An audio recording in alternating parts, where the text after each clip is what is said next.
నేను చంద్రబాబు నాయుడు గారిని ఒకటి అడుగుతా ఉన్నా. ఈ 45 రోజుల పాలనలో ఏకంగా 31 రాజకీయ హత్యలు జరిగాయి. 31 కూడా కాదు. ఇక్కడికి రాకముందు మా వాళ్ళు నాకు చెప్పిన సంఖ్య 36. 45 రోజుల్లో దాదాపుగా 36 రాజకీయ హత్యలు,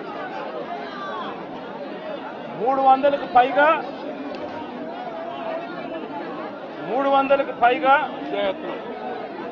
హత్యాయత్నాలు,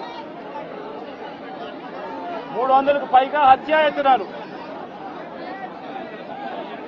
తెలుగుదేశం పార్టీ వాళ్ళ వేధింపులు భరించలేక 35 మంది ఆత్మహత్యలు చేసుకున్న పరిస్థితులు రాష్ట్రంలో ఉన్నాయి. 560 చోట్ల ప్రైవేట్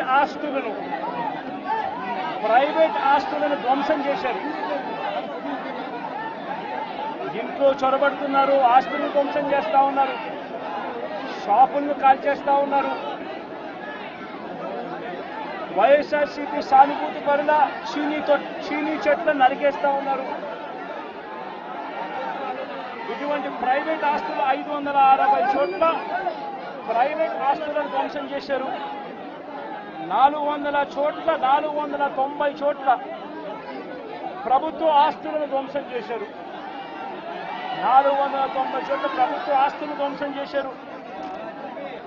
ఇవి కాక 1000కి పైగా దౌర్జన్యాలు, దాడులు. 1000కి పైగా దౌర్జన్యాలు, దాడులు. ఈ 45 రోజుల్లో తెలుగుదేశం పార్టీ అధికారంలోకి వచ్చిన తర్వాత ఈ రాష్ట్రంలో ఇది లా అండ్ ఆర్డర్ పరిస్థితి.